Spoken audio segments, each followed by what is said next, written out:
Right, Sinister Footwear, Zappa on Splatter, the second of the unofficial releases that I bought the other day. You've seen the orange one, now's the green one, but I'll show you that, the vinyl in a minute. I was a little apprehensive of listening to this because the orange one, we call it the orange one, Zutalos, was just so good, and I'm thinking, can this one live up to the other one? Well, I'm glad to report it certainly can. There's a lot of guitar soloing on this one, which is good. First track, Treacherous Cretins, not easy to say, is, if you're a fan, you'll know is a guitar solo, but Frank's using it as a riff to introduce the band, so it's only like 2 minutes of him just chatting away and telling the audience not to crush themselves. Second track, Easy Meat.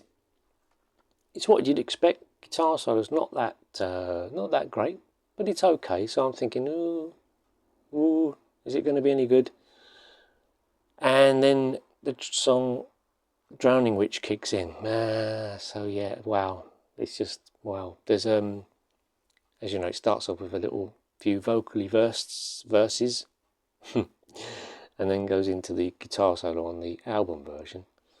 But this does the same thing, but the guitar solo obviously is completely different because Frank's solos were always different, every one of them.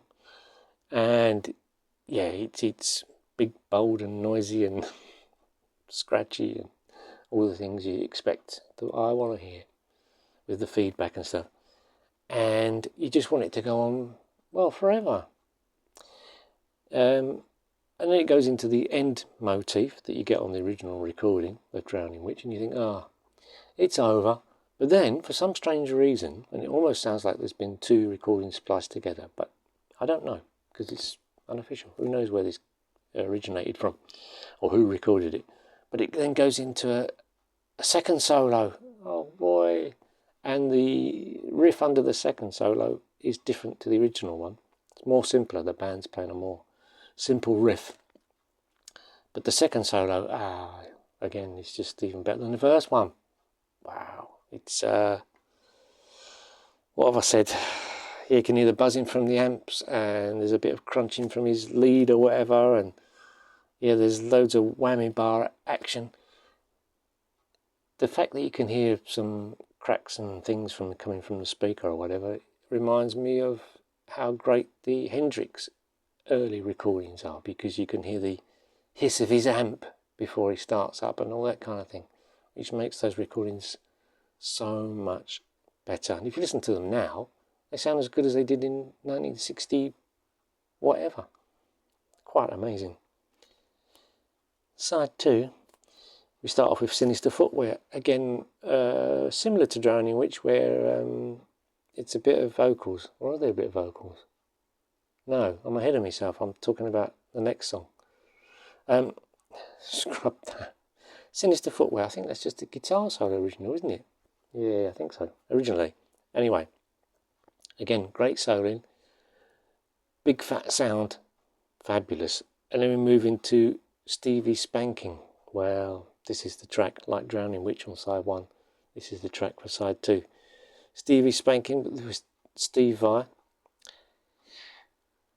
Frank must have been very fond of Steve Vai, I would have thought, writing songs about him and allowing Steve Vai to dual guitar solo with him. Now, has there been anybody else he's done that with? I don't know. Maybe Al Di Meola, where he's playing on the same track, but I don't know whether they're playing together, because on the Al Di Meola track, Al is playing first and Frankie's playing second. But on here you've got the dueling thing, which is well documented on a video, of course, which you've probably seen if you're a fan, with the two of them soloing away. Frank in his pink shirt, and I think Steve Vai's got a leopard skin t-shirt on. It was the 80s. Yeah, the soloing is great, but even greater is they start playing the rhythm guitar together. Oh boy, I've never heard that before. I've never heard it on any other recording. It's definitely not on that video version. But yeah, they're playing rhythm together. Same thing for a good few bars, 16 bars or whatever. And it's big and fat and gorgeous. Yeah, so that is a fantastic track, which I probably already said. The last two tracks are short tracks, Cocaine Decisions and Goblin Girl, which make a nice little break from all the guitar ring that's going on. Cocaine Decisions starts immediately after Stevie spanking with the chopper line now, which you would know from the album version. And it's got a few little different musical motifs thrown in just for fun. And finally, Goblin Girl, well, yeah, off of Joe's Garage, Volume 1. Is it? No, it's not, is it? Where's Goblin Girl from? Oh, You Are What You Is. See, I shouldn't have got clever. Goblin Girl from You Are What You Is. Did I say it right first time? Well, I don't know. Anyway, yeah, Goblin Girl. It's just a crazy version where the lead line's being played on what sounds like a kazoo. You know, a kazoo with the old tracing paper. Used to do it with a comb years ago when you were a kid. You know? Anyway, that's exactly what it sounds like. But yeah, so yeah, it's a winner, another winner. Wow, these two are really good. I hope they release some more of this record company. What are they called? Stardust Groove. Yeah, this is another limited edition of 500. I've got number 129. Now you want to say, come on, what does it look like? Oh, let me just read the quote on the back from Frank. You can't always write a chord ugly enough to say what you want to say. Sometimes you have to rely on a giraffe filled with whipped cream. And if you're a fan, you'll know where that's from. In fact, it's probably on YouTube. And yeah, so you're saying, well, come on, show us the flipping record. Here it is. Oh, let's get the label at least up the right way. There we are. Now, it's supposed to be green and black, but I think they run out of black. Well, this is an early one, isn't it? Number 129 for 500. But it's as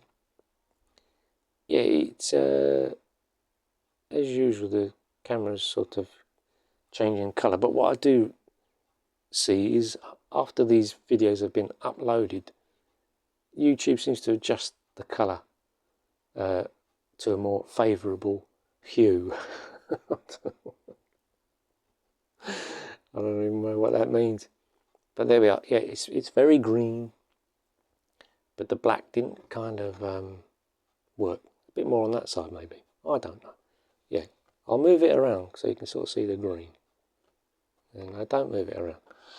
But yeah, I do hope they do some more of these, because these are just keepers, these records.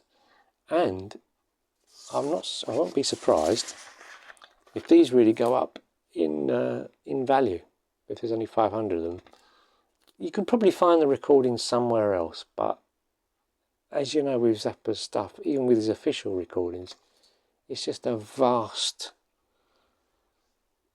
desert of music that you just can't listen to it all, or different versions, because